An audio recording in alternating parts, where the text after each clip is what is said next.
Good afternoon. Today is the 11th day of February 2016. We are continuing with our explorations in Savitri, as always with our brother Alok. And we are still in Book 2, Canto 4, and we'll probably finish this in the next two sessions. And as always, I begin with today Narad I am here, I am here. Sri Aurobindo became very, very quiet after it was found that there was some physical problem. And Narad writes, however much we tried to draw him out of this shell, it was a yes or a no, or at most a smile that crowned our efforts and ruses. Naturally, we began to speculate about the cause of this mysterious silence. Sometimes we thought it must be the grave world situation that engaged his attention. For at one time he remarked that the situation was very bad indeed. Sometimes other possibilities crossed our fertile brain. Or could it be the reappearance of the disease? That was another query. But all our efforts were baffled. We could not penetrate that armor of remoteness. He was so near, yet had gone far away. That did not, however, affect his daily work. Savitri had slowed down its pace. We were engaged in the revision of the two big cantos. Already 200 to 300 new lines had been added. What a revision! Every word must be the mot juste, every line perfect, even every sign of punctuation flawless. One preposition was changed 5 times. To change a punctuation sign, one had sometimes to read a whole section. All these opened a new sight in me, but for his scribe to carry that burden of perfection on poor mortal shoulders was a task too enormous to cope with in an entirely satisfactory manner. That is why perhaps the work had fallen at places from its height, missed its peak.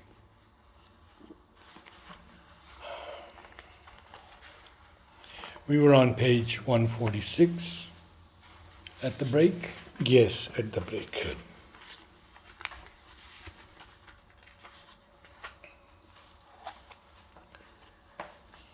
And now this third creation comes. Yes.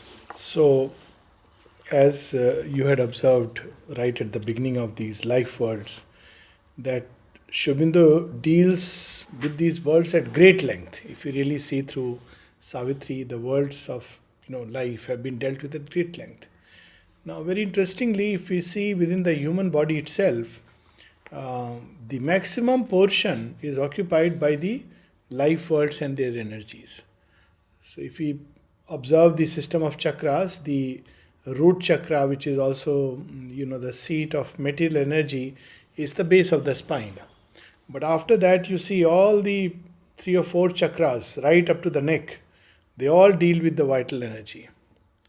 It's here that the expressive vital mind begins to have a play, and then you have the forehead, which is essentially the mind chakra, and the beyond. So there is the importance of life energy and how it has played its part in emergence of everything from matter. It's really great. And so we had read basically, like in Aurobindo's plan, we see this play of the threefold. So it's of course the ancient Puranic system where you have the triple lower worlds, the triple higher worlds, and the link. So the triple lower worlds are matter, life, and mind. These are the 3 worlds. Now life also, even matter, even mind, they will all be further segregated into a triplicity. So we have matter which is pure matter. Then we have matter which becomes a basis for life. Then we have matter which becomes mentalized. And of course, in future, there will be divinized matter. So that's how the scheme is. Similarly, we see in the vital world. So we have a vital which is just more or less it's matter, but with the twinkling of a life impulse. And that we had read, the first creation, which is mainly bacteria and viruses, the first emergence of life from matter. Then we have life proper, where life has a freer play and matter becomes an instrument of life. In the first one, life begins to stir, but still like a bird in the cage. It has wings, but it cannot fly. But next comes life, which can use matter for its own expansion. So you have a whole range of creation. We see right from the algae, right up to bird and beast, and even in man. So you see the range of life worlds, even manifested upon earth. All these are basically living beings, not yet mentalized. The moment mentalized man appears, it's as if, he summarizes and is ready for the next leap. And that's we see in the third stage where mind begins to emerge out of life. So first creation is where life is completely imprisoned by matter, but it has begun to emerge. The second is where life has emerged and is using matter for its own play. And the third is now mind is imprisoned by life, and there is a glimmer and glitter of mind, but within life. So, this is the third creation. A third creation now revealed its face. A mold of body's early mind was made. This body's early mind is, or body mind, if you may say so, works in many ways. Like one of the things is, how do we set an alarm within the body? All the body rhythms follow a kind of biological clock. So where is this clock located? It's basically the body mind. So you decide that you have to get up at 4 o'clock, and if you get a sleep, of course, some people who are prone to get up late, they won't get a sleep if they think they have to get up at 4. But if you get up, you get a sleep, very often around that time, something within the body itself will sense it, and you will get up. So, this everything works in a clockwise manner, all the functions and process of the body, and that's because of the body mind.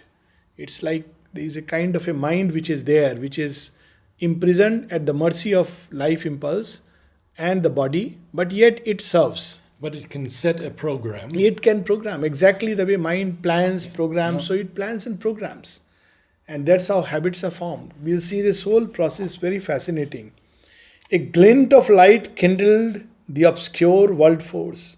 So before it, the life worlds are still obscure. Something awakens, which kindles it. It dowered a driven world with the seeing idea. It dowered a driven world with the seeing idea and armed the act with thought's dynamic point. A small thinking being watched the works of time. So with mind comes this capacity to reflect and correct. So there is the sense of the idea, which we can see actually in higher animals, the typical story of the crow, crow's intelligence, that it's putting pebbles so that water can rise up. So though in Aesop's fable it's shown as perseverance, but it's not perseverance, it's the emergence of the mind. You see how a bulbul makes its nest. So you can see there is a very early, it plans it with all the perfection of an engineer. And does it so well, gathering things from all the places if it knows precisely. So there is a kind of idea which is operating within small and narrow limits. And it's able to watch itself. This is the first thing which begins to come up. And often within a species. Yes. I have seen in Mother's Garden, I have many, many birdhouses for nests. Right. Each one chooses a different material. Yes. One will take moss, one will take leaves. Yeah. And intricately sew together the perfect nest. Yes. So this is how the mind at the service of a living creature begins to emerge. A difficult evolution from below called a massed intervention from above. This is how all evolution takes place. That first there is a straining, striving, struggling, And then comes a point which is called nowadays by evolutionary sociologists and evolutionary biologists, which is called as a tipping point. So it takes place in yoga also, individual yoga and collective yoga. That there is an effort, a straining, a struggle. And well, nothing much really happens. And then suddenly all this struggle and striving creates a kind of energy field inside, and the whole thing bursts and there is a reversal of consciousness. So there comes a tipping point. So whenever tipping point comes, suddenly there is absolutely a jump. New things will come in. New things will emerge. The whole organizations will change. So we see this happening in collective evolutions also. So it's But most of them don't see the masked intervention from above. Yes, they don't see. Because of this. So same thing with supramental evolution. For a long time, mind will strain, struggle, strive. And there will come a point when a chunk of humanity, a sizable chunk, is seeking for something else, something other than this mental world. It'll be sick and tired of this moving in circles of the mind. And then there is this sudden bursting forth. Of course, the intervention is already there. Mother has spoken about it. Yes. But it will need this kind of struggle from the mind, from the mental being. So the evolutionary leap is always preceded by the masked intervention. Yes, they go together. Yes. Always. Yes. So there is, and if we look back, already this process had started. This churning process. Now it's happening more and more. So we have to look actually for solutions beyond the mental domain. This for those who really want to take up the evolutionary path. If we fall back on mental solutions, then we are still moving in the circle. So what mind does is, it will say, okay, fine, I'll solve the problem in this way. So it'll give a very neat mental solution. And you feel, we have solved the puzzle. But only for a while, and the puzzle returns. And returns and returns, till eventually you decide, at something in you chooses, well, that I have had enough of this, something else. We may use the word supermind because we have read Mother and Sri Aurobindo. Somebody else may not use the word supermind, but he knows that there is something else beyond this frame, yes, which one seeks. So here is, of course, an earlier phase of evolution when there was an intervention from the mind. And the Mother has described this in great details in one of her, it's there in Collected Works, Volume 10, where she speaks of this masked intervention, and as a result of it, when the first early humanity came up, which was very much like the animal. And she also points out that probably it was this side or that side, most likely Java. And, it was very much in harmony with nature as animals are. And then, of course, it lost that. Else this great, blind, inconscient universe could never have disclosed its hidden mind, or even in blinkers worked in beast and man the intelligence that devised the cosmic scheme. So mind is not, we normally associate it with humanity. But mind is a plane of consciousness. It's a cosmic mind, a cosmic intelligence. Human beings are its instrument, where it manifests itself. So, Sri Aurobindo is saying that this intelligence, which has devised the cosmic scheme, the way the stars would move in space, it has set everything to a certain order and rhythm. If we look at the universe itself, we'll see the action of mind everywhere. You look at the solar system. I mean, it's amazing. It's like, who could have casually, it's like thrown balls like a mighty juggler. And they're moving for billions of years. And so amazingly, beautifully, life is emerging, seasons are changing. So there is a kind of cosmic order which has, creates rules and even laws of physics. But this cosmic intelligence suddenly manifests in the beast and man. Because of this and that voice from below, yes, when we get into the three Madonnas. Yes, that's right. It described the meters and the rhythms of yes, the stars. of the stars, exactly. At first, he saw a dim, obscure mind power, moving concealed by matter and dumb life. It's a very picturesque description. A current thin, it streamed in life's vast flow, tossing and drifting under a drifting sky, amid the surge and glimmering tremulous wash, released in splash of sense and feelings waves. So there are two images which beautifully describe it.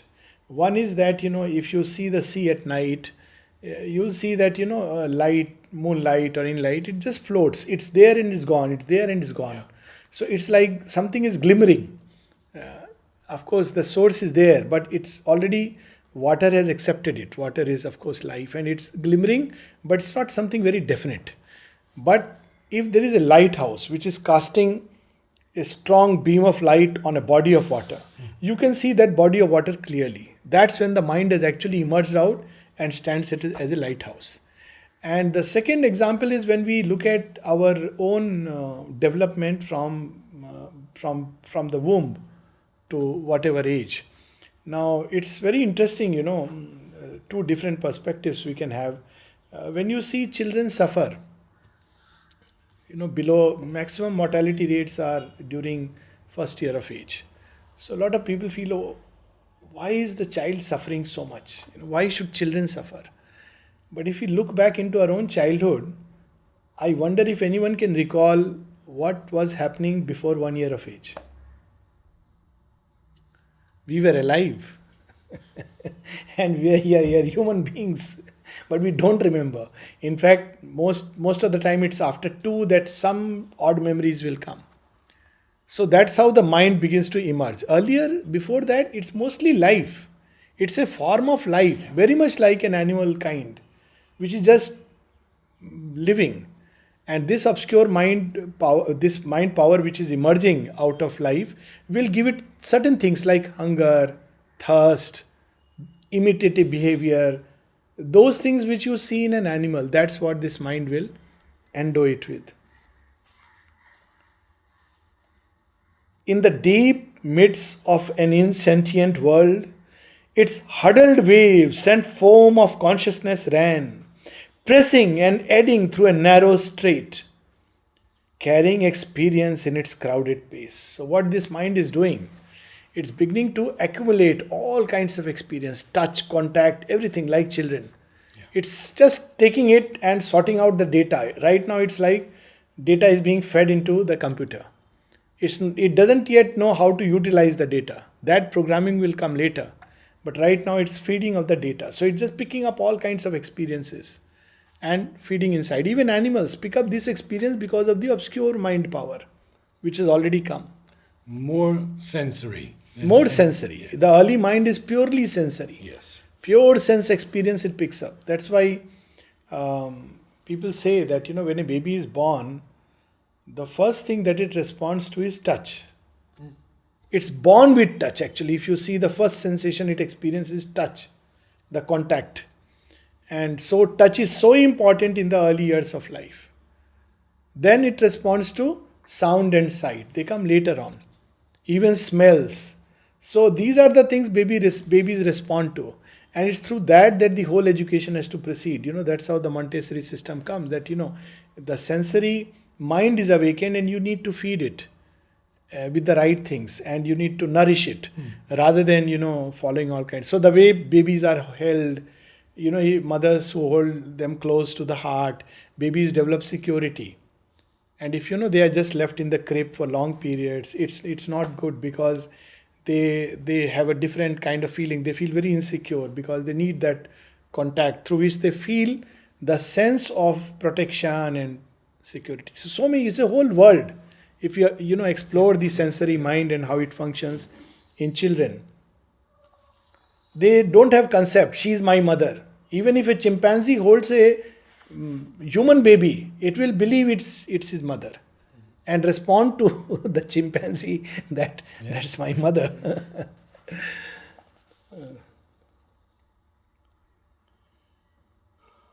It flowed, emerging into upper light from the deep pool of its subliminal birth to reach some high existence still unknown. Now slowly it begins to emerge. And it has to reach somewhere else, very far. But these are the early beginnings. There was no thinking self. Aim there was none. All was unorganized stress and seekings vague. That's why we don't remember.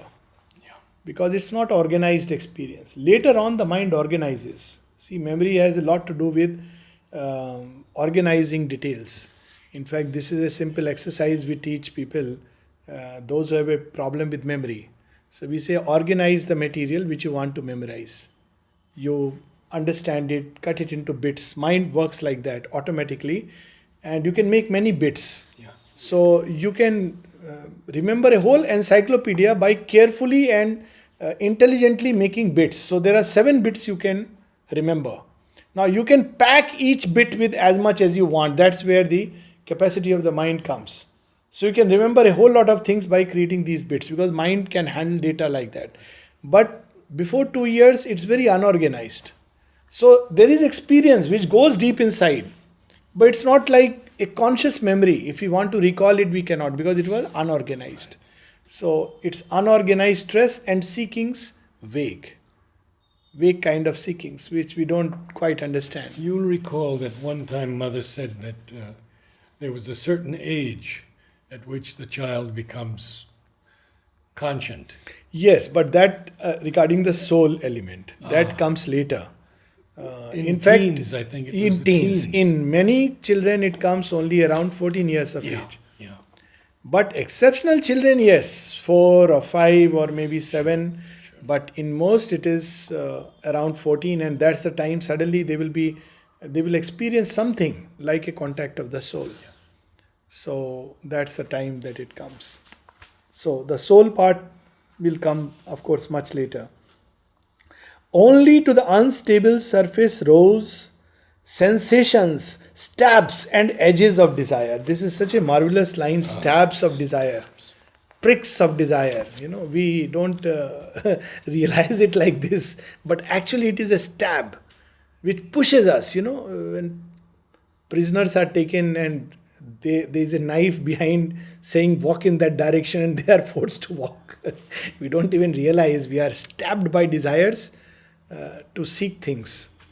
So, and passion's leaps and brief emotions cries, a casual colloquy of flesh with flesh, a murmur of heart to longing wordless heart, glimmerings of knowledge with no shape of thought, and jets of subconscious will or hunger's pulse. We see the word jets again. It's like suddenly, there are moments when these impulses come and push, and now they are also becoming mentalized.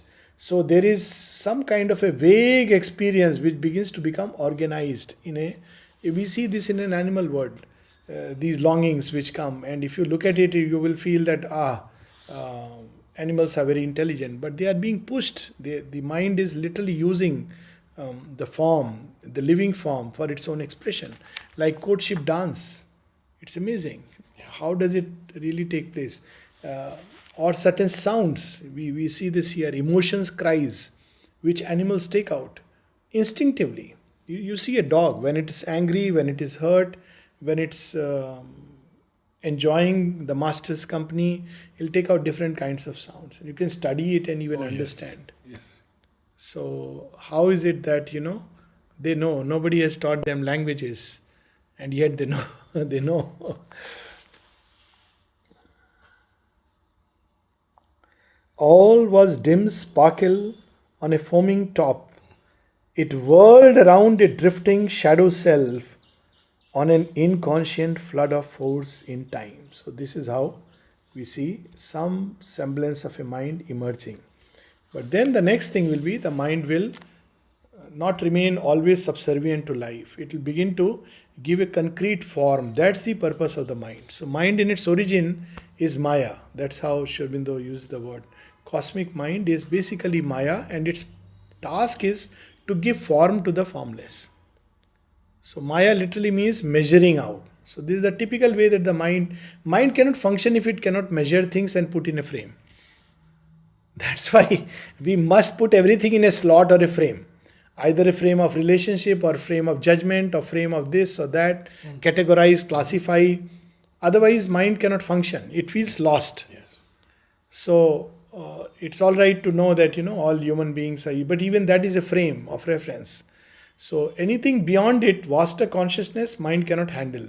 So it must give frame. So originally this mind at a cosmic level has created degrees through which consciousness will emerge. It's the task of the mind, measured out the infinite. And the same thing it does in human beings also, and in the animal world also. That's how, there is a distinctness of each species, which you were just observing. So mind comes in and creates a distinctness of species. It's in the very lower stages of creation, it's not there. Even if it is there, it's just a bit of difference in form. But the basic plan is the same. But as forms become more and more complex, evolved, they become more and more complex, and the mind comes and gives it more and more distinctness, not just in the form, but even in life and habitat. So this we see here. Then came the pressure of a seeing power that drew all into a dancing turbid mass, circling around a single luminous point, center of reference in a conscious field, figure of a unitary light within. So the first organization takes place around the mind. Soul organization will come later. And that's why, because mind was given this task of creating an organized individuality, that it doesn't like to transfer this well-formed individuality onto the soul. It says, I have done the labor. How can I surrender and give it to you? But that was its task, that it has to surrender and give it. But it takes, for animal world or people with an undeveloped mind, it's very easy to surrender. But also there is hardly anything to surrender. But the conscious individuality is, Mother said so, you must become an individual, otherwise you may just talk of surrender. But there is nothing really that you can surrender. You have to first become an organized individual.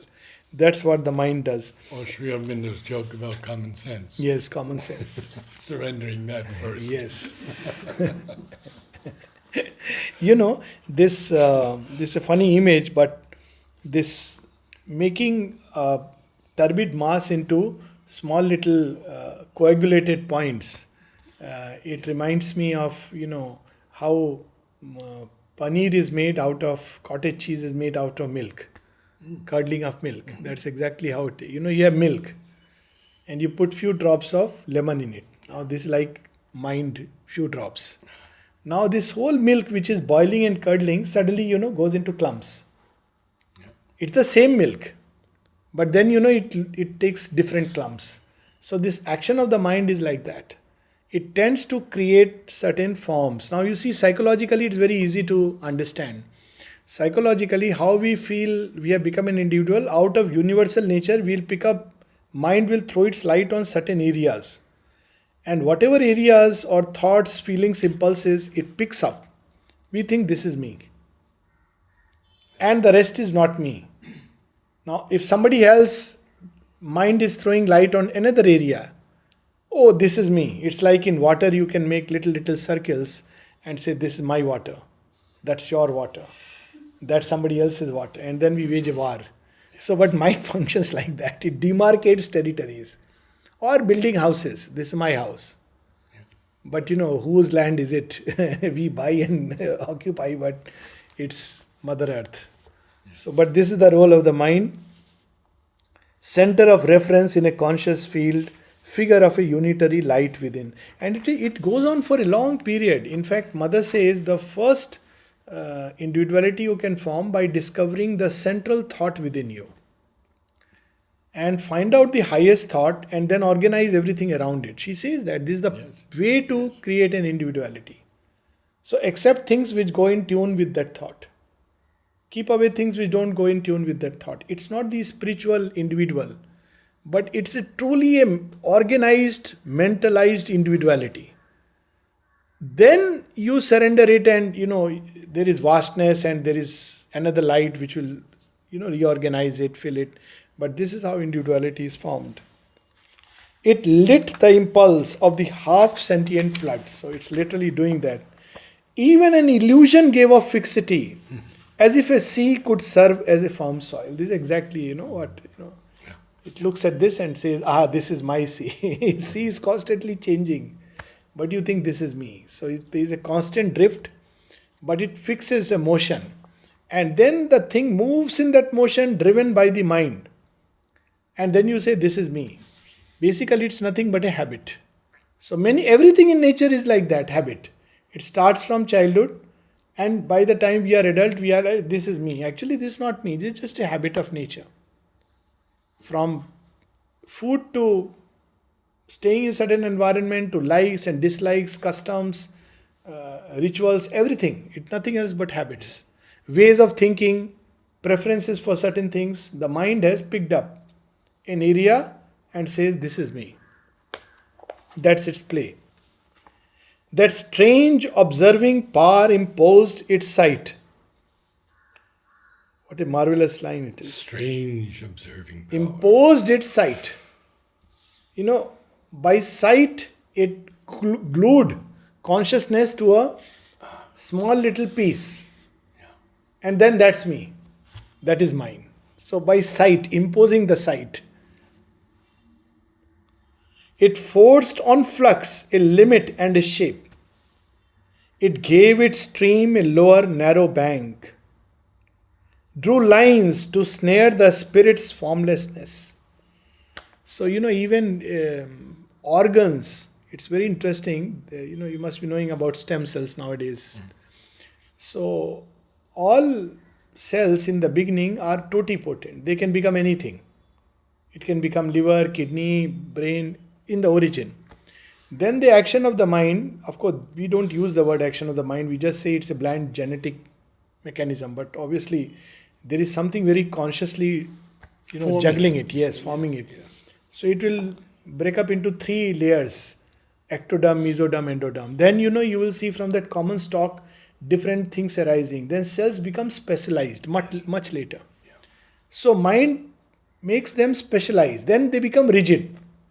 They can't function in any other way. But it has been proved, like stem cell, and before that famous case of cloning, that actually these cells which have become specialized still have the potential of being totipotent. Under certain conditions, skin cells can act as a reproductive cell and create another being out of you. But normally they would not, because they have been indoctrinated by the mind that you are capable only of reproducing skin. Don't do anything else. And they stick to that habit. So much of that I can't do it is simply because the mind has imposed a limit. But the moment the mind opens up to a vaster light and says it's possible, then it begins to change. But it must admit that higher possibility. Mother speaks about it great length in the agenda. Oh, yes. She says, all my life I have struggled against people fixing things and this habit, that they have formed. And Mother's life is such a singular example. Many things, but one of them that how she could change everything. Things which people would get stuck to. Imagine, coming from France to India, such a big climatic change. She doesn't feel the urge to go back, at least for a change in summer. And she's so happy. Then for a long time in a room, she didn't prefer air conditioned and all. So she lived like that, without ever complaining that, I'm feeling hot, it's such a sweaty weather, I need to take bath more often. None of those things. Her feeding habits change because Indian food is so different. Then suddenly at a certain age, because of the requirement of the work, she takes up tennis and starts playing tennis. At 70, someone starting to play tennis again, having left for a long period, it's only possible when, there's a tremendous degree of plasticity in nature. Even a body used to change like that. So what a plasticity. And that's why Mother says for evolution, one of the most important elements is plasticity and wideness. 2 things that the mind denies. It fixes things into a rigid mold, so no plasticity, and a narrow mold, so no wideness. And it must open into this realm. So we see it forced a flux on flux, a limit and a shape. It fashioned the life mind of bird and beast, the answer of the reptile and the fish. Unfortunately, we are very much in that category. The primitive pattern of the thoughts of man, the answer of the reptile and the fish. So when somebody gets angry because someone said something and says, "Why won't I be angry? If you talk to me like this, I am bound to give a punch on your nose." This is the reptile speaking inside. I mean, even psychologists recognize today that there are 3 layers of brain in human beings. The first is the reptilian brain. It also looks like a reptile. If you look at the brain, there are 3 sections. The lowest one is like a hooded cobra. It's a reptilian brain, dinosaur brain. And this is the brain which gets very angry if you step on the toes, your own toes. Somebody else's toe, it doesn't bother. Then the next is the, the mammalian brain, which mammals have, emotions, etc. And the third is, of course, the primate or the human brain that comes in with logical reasoning, etc. So here he is speaking about that brain that mind which develops like a early life mind of the bird and beast and fish. A finite movement of the infinite came winging its way through a wide air of time. A march of knowledge moved in nescience, and guarded in the form is separate soul. Now comes a time when it has created a house. It says a soul can come and inhabit it. And that's why in the animals, usually, because this organized mind is not yet there, in the lower animals for sure, there is no separate psychic. So people often say, and Shobindra is a nice, it was one of the questions asked by a reader of the Arya, that do animals have a soul? And later on, Mother also speaks about it. Mostly there is no individual animal soul unless there are rare developed animals, with mind has developed, but the form is very much like an animal, and there a psychic entity can begin to not inhabit it, but at least use it. The genius of the species. Genius of the species. That's the soul of a species. Right. Generally, they have a collective soul. I mean, Right, the whole right, species is a soul. right. But some animals, yes, particularly those who come in contact with human beings, can begin to have a rudimentary element of the psychic. And of course, the mother's experiment on cat, we know. Yes. Goldie the dog, what a dog. Sometimes you wonder, he would carry a basket of flowers to Sri Aurobindo. There was nobody to ask a gate pass. What a fortune, Nobody asked, where are you coming from? And came mysteriously, disappeared mysteriously. It's one of those mystery stories of the ashram. Yeah, came mysterious. So this, it begins to develop some kind of a rudimentary psychic impulsion. And because the mind has kind of created a kind of individuality, and now the soul creates. So this is the task of the mind, it's to create a field for the soul to inhabit and experience. So it does that, like builds a house. Except that it has built the house over millenniums, and when the actual owner comes, he says, "Who are you? House belongs to me." That's where the problem comes. Its right to be immortal it reserved, but built a wall against the siege of death. It's very interesting. Its right to be immortal. Mind is immortal. Even life is immortal. It doesn't die. The thoughts released, and even after death it continues to remain on planes of existence, mental worlds. Organized mind can literally remain, immortal, like Mother said about the hands of musicians. Yes. So they can continue to, or the mental body of people like Vivekananda, which came to Sri Aurobindo in the Alipur jail. So it can go to that extent, because essentially it's only material form that has this need for disintegration. Life and mind are immortal. It's only because of a certain form to which they attach themselves that they have to go through an experience of death.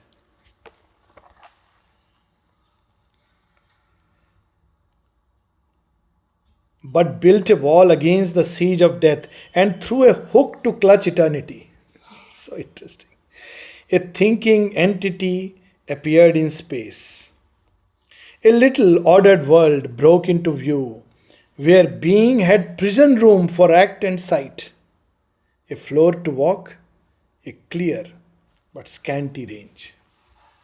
So there is a kind of clarity of thought which people say, no, I am very clear about this. What are you clear about? First look after yourself, then think about others. This they call it clarity. The people who speak like that, and they call it clarity. It's a clarity because there is hardly anything to organize. There is hardly any higher stress, higher impulsion. It's just a little range. And it's much easier to create clarity in that. It's like if you have 2 or 3 cards and you have to build, something good out of that, you can do it. But if you have 50, 60, 70, 100 cards and you have to build something beautiful out of it, it's far more difficult. So as we evolve, complexity emerges and mind finds it very difficult to handle. But in the beginning, it's a scanty room and there is clarity. A tiger is clear. If I am hungry, I need to eat. It doesn't matter. Poor deer, deer's mother, ecology, environment, no problem. So there is a kind of clarity which mind scanty range gives. And people often call it clarity. But that's what, so Sri Aurobindo takes a dig at that. A clear but scanty range. An instrument personality was born, and a restricted, clamped intelligence consented to confine in narrow bounds its seeking. It tied the thought to visible things, prohibiting the adventure of the unseen, and the soul strayed through unknown infinities. The beautiful lines. Beautiful lines. Oh. It tied the thought to visible things, what you were saying. The sense mind. Yeah. Many scientists have this. So one of the common argument that people say that, we don't believe in God because I have not seen it. To start with, your seeing and not seeing doesn't, create reality. I mean, one could answer with a snub. Your seeing, you have not seen even Tokyo and London, so they don't exist. That's absurdity. There are many things we don't see, from bacteria and viruses to electron, but yet they exist. But for this kind of a mind, there's the logic. I have not seen it, so it doesn't exist. There is a whole empirical knowledge. So-called empirical knowledge. Yes, so-called. There's a very interesting limerick. There was a man called Benjamin Jowett. So he says, there was a man called Benjamin Jowett. He studied in Balliol College. And he used to say, all that is knowledge, I know it. And all that I do not know is not knowledge. It's abstraction, it's rhetoric, it's empty words, it's fascinations, it's dreams, hallucination, so many words. I don't experience it. That's the end of the story. Stay with your experience. Be happy. Be content. But that's the early mind. But a great part of humanity is still there. Exactly. Yes.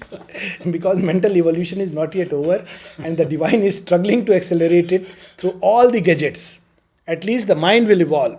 It's put onto accelerated mode. Experiences, events, circumstances, changes, flux. So, mind is evolving through all that. Then the spiritual element will come. That's why individualization, the need for individualization that has come up in present age, is a very good sign. It's because we are going through this mental curve. It's later on that, we'll talk about still higher, greater things. But the same thing prohibits the adventure of the unseen. If our mind is tied to visible things, believes only in visible things, then how can we even think about daring the unknown and the unseen? A reflex reason, nature's habits glass. Reflex reason. Oh, I got angry because he stepped on my toe. Reflex reason. No more. It's rational. It's seemingly rational. So reflex reason. Nature habits glass. Illumined life to know and fix its field. Accept a dangerous, ignorant brevity. What a marvelous line. Oh. This briefness is so dangerous. So, sometimes when you look at human life, when you were describing Sri Aurobindo's, those days by Niruddha, that human mind is guessing. What could be the reason that Sri Aurobindo is so grave? World situations, illness, this, that. But just for a moment, look at someone who has scanned, as he says, the secrets of the overmind, looked at the entire past and future of the world, and then looks at the human condition, the matter resisting from all sides. What kind of experience would be going on inside? We can't imagine. We can't imagine. I mean, even to ascribe a reason like illness sounds so superfluous. Sure, Already it is- knowing that he has Ha! been able to conquer it Yeah, anytime he yeah, wanted anytime to. he wanted to. Yeah. Even world conditions, Sri Aurobindo was aware well about what this world is. Long back, he writes to Kishore Gandhi, as for the world conditions, as for the world, I cannot but hold out only cold comfort to you. Things are bad, they may grow worse or worse than worst if that is possible. Yes. And then he says that, well, but those who has practiced yoga know that this is inevitable in the process of evolution. We have to go through the subconscious darkness, but I personally prefer to look at the light beyond. So my own reason, if I may add to the list, is Sri Aurobindo was looking at that light beyond, trying to pull it, bring it closer and closer. He knew the world. He knew about illness, everything. But then that one option, one chance, he had chosen to, as mother says, 1 year before he had chosen to sacrifice the body. But till the moment comes close, let me pull that light, pull it, pull it, pull it. And obviously, the physical matter which was not ready was beginning to break under that pressure. On one side, absorbing all the darkness, on the other side, pulling the light to annihilate it. Till finally, God's martyred body. Now it is finished, the dread, mysterious sacrifice. So this is what is the last scene in the drama of the Lord. But for us, we accept a dangerous, ignorant brevity. And we try to preserve this ignorant brevity and the inconclusive purpose of its walk and profit by the hour's precarious chance. This is the human life in the masses, in the early humanity. A little joy and knowledge satisfied. This little being tied into a knot. If you look at it from the immensity even of physical space, this little being tied into a knot. It's a knot of energy tied by the mind, giving us an illusion of a separate personality. One of the first things that one has to get rid of in yoga, Mother speaks of it in words of long ago. If you look at your personality, what illusion you carry, this is me. Everything is changing. Each emotion, each impulse, each thought, how they change. And when you see all this is constantly changing and in flux, then you say, who is it that I call myself? Me, myself. Much of it is nothing else but gathering the dust of the past because of atavism of birth. We are born in certain circumstances, we are educated in a certain environment, and we develop certain habitual patterns of thought and feeling, and we say, this is me. And we cling to them. Cling to that. But the real me is hidden inside. So, but that's how the early mind is, a little joy and knowledge satisfied. So we have these, one-liners, okay, one quotation. That is very nice, but seeking for knowledge should be infinite. One should not stop at any layer. That's how, for anything, it should be an infinite thirst. But we are so readily satisfied. I mean, I could go on with so many examples. A little joy.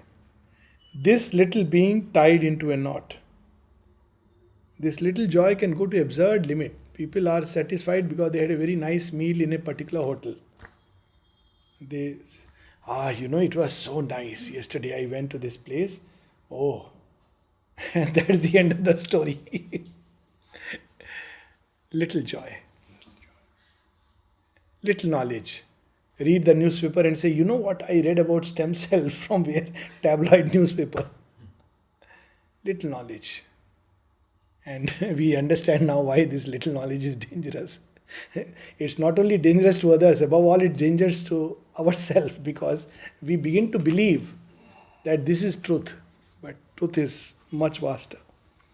And hung on a bulge of its environment, a little curve cut off in measureless space.